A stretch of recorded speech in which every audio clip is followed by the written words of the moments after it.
Welcome to part 3 out of the 3 series, making an offer to the closing table, the home buying process with Kelly Dooley, Cardinal Financial. All right, thank you, Stephen. Yes, welcome everybody. It's been a fun little journey, and three-part series. The first one, obviously, I want to buy a house. How do I get approved? Number two, the second part was I'm approved now. What's the best loan type? We figured that out. We've got you a loan type. As Stephen alluded to, now I want to go buy a house. I got the right loan type. I'm approved. What does that actually look like? A lot of people don't know there are some upfront costs before you get to the actual closing table that you need to be aware of. So basically the way it works is once I've got you approved, let's just say 300,000, you're good to 300,000 FHA loan.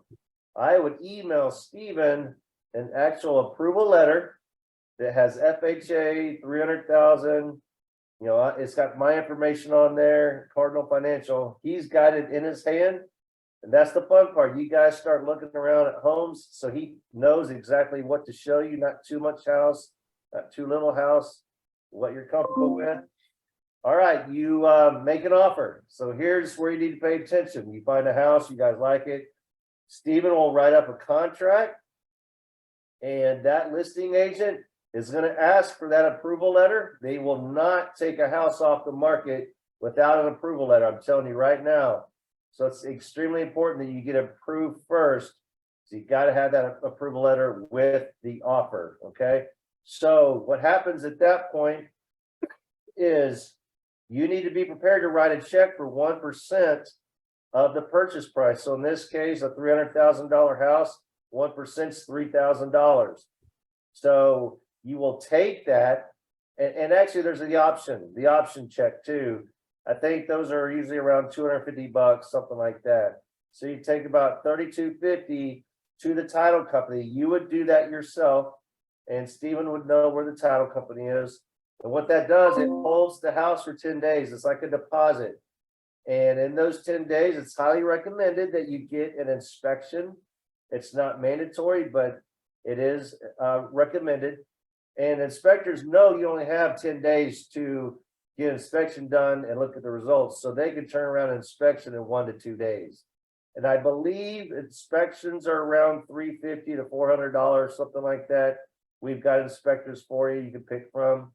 So you pay the inspector, they go out, they do their due diligence, check foundation, electrical, plumbing, termites, everything. It's their job to find fault. Okay, you have to take their report with a grain of salt because there's a mark on the wall. They're probably gonna mark it down. Okay, so you get the inspection report back. You and Stephen will go over that to make sure it's a fundamentally sound house. There's nothing major wrong with it. Okay, let's just say for this example that the inspection report comes back positive, no major issues. So you want to move forward with the house. Okay.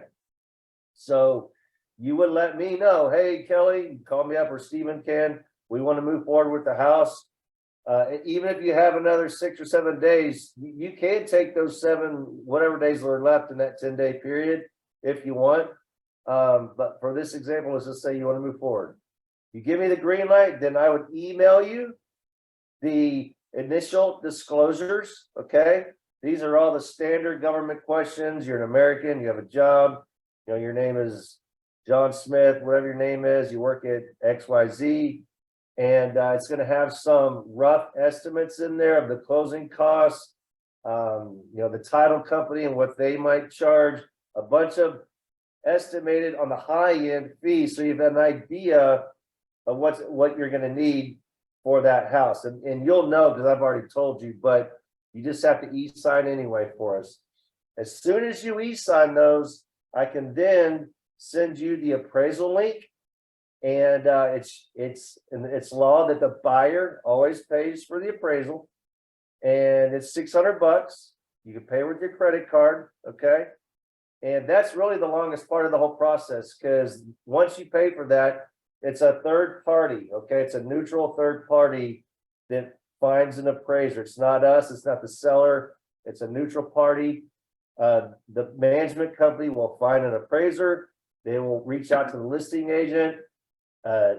set the date and time and go out and take all the pictures, do the measurements, etc. Now let me stop right there.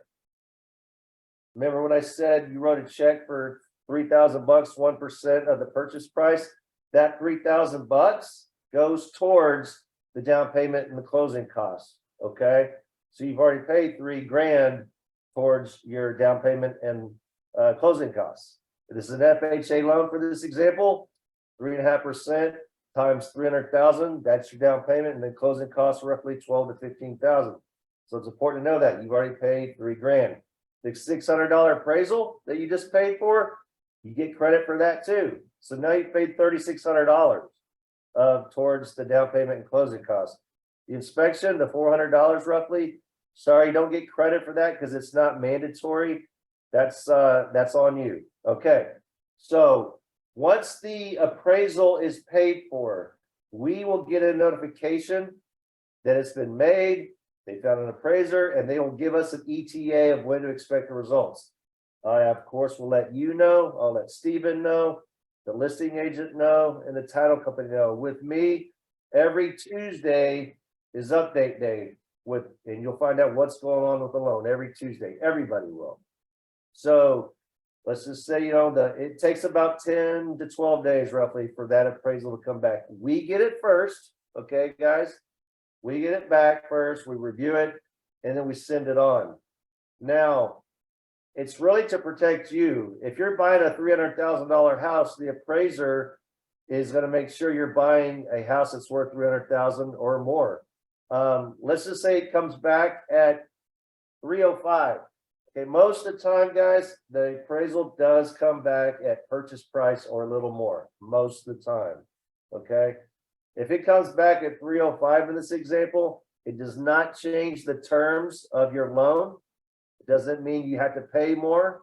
It just means you have $5,000 in equity as soon as you sign at the closing table. Okay, so we get it first. We email it to you, let you look at it. It's got the pictures, everything. At that point, then we would start working with the title company where the closing takes place to start finalizing all the taxes and the insurance, any HOA fees, that kind of stuff. And in the meantime, you would need to get an insurance agent if you have one. Now I have one that I use. You can definitely get a quote from him as well. So just make sure you have that in mind too, and you'll need an insurance person. But we'll get the binder from them. So whoever you use, we work directly with them to get your coverage. And so once we start getting the figures finalized with the title company, you'll get what's called a preliminary CD. Okay, another rough estimate of what it's going to cost you to buy that house. Okay, it's not set in stone yet. It's preliminary still. And you have to sign that. That's about a week prior to closing, that preliminary CD. And once you sign that, then we start really fine tuning everything, inserting any credits, etc., that kind of stuff. And then you'll get a final CD. Okay, that is final CD. It'll list to the penny what you will need for the closing table. And how do you pay for that? Two forms. It could be a wire or a cashier's check. Those are the only two forms a title company will take, and it's made out to the title company, not us, not Stephen. It's made out to the title company. Okay, and then it's up to you to set that date and time with the title company. It's at your schedule, and Stephen will be there as well. I like to go to mine if I can, and the title company will go over all the fees and the numbers. You'll sign a bunch of documents, and that's really how it works. So that whole process from making an offer to the closing table is on average 23, 25 days. It could be as long as 45 days. It kind of depends on the seller. Sometimes they may need a little longer to work on the house, etc. So that is it from start to finish. Now, a couple random thoughts here. Can my mom or dad or brother or sister give me money to buy a house? Yes, they can. It's called a gift. So if you think you're short a little bit, it could be 5,000 or 100,000. You can get a gift, but it has to be from a family member. Okay, brother, sister, fiance. Okay, it's a gift. Standard one-page document, pretty simple. They sign it, let them know where it's coming from. Easy peasy. Okay. Another question is, well, where can I bring funds from my 401k or a trust or a savings account, checking account? Does that have to be in one thing? No, it can be from any of those. You can pull literally from each of those entities to come up with the money needed. Okay. So it doesn't have to be from one source, it could be from multiple sources. All right. So it's important to know that. Now there's a thing called seller contributions, and this is where Stephen, your agent, can go to bat for you. Those closing costs on average, 12 to 15,000. If you make a full price offer, Stephen can ask for seller contributions depending on what the market is. Okay, guys, right now it's a buyer's market. Here we are in February 13th. It's a buyer's market.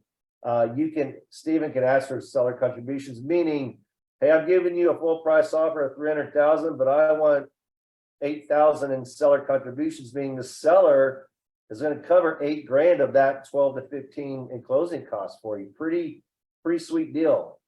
Now that's the kind of market we're in now, but when the rates come down a little bit and it's more of a buyer and seller market, more in the middle, it's a little bit harder to negotiate. That just kind of depends. Okay. So that's important to have a great agent that knows what he's doing that could do that for you. Co-signer, that's another big thing. If your debt to income is a little bit too high, and everything else is fine, you can have a co-signer, and that could be anybody. It doesn't have to be a family member. It could be your best friend. It could be anybody. That is to help with, you may have a little bit too much debt, and their income helps you get over that hump. So yes, you can have a co-signer as well. But guys, it's fun. It's fun to buy a house. Trust me. Yes, it's a lot to chew on, but I'm telling you, it's better than paying rent, throwing money out the window, paying someone else's mortgage, being at the mercy of your landlord. If he wants to sell the house one day or the apartment, jacks up your rent another 50 to $100 a month. Owning a home is tremendous. You get to write off the interest every year for your taxes. So, guys, we're here to help you. Stephen and I will hold your hand. We'll guide you through the whole process. We'll meet you for coffee, talk about it. If you want to visit in person, we'll get on a 3-way phone call, whatever it takes. We're here to help. We're not pushy. It's at your timing when you're ready. But feel free to watch all 3 of these episodes again and again. Call either one of us. We're here to help. And it's been a pleasure. Stephen, it's been a pleasure hanging out with you on these videos. Yeah, you too, Kelly. Thank you for all the information you provided. My pleasure. Let's get out there, guys. Give us a call. We'll be here for you.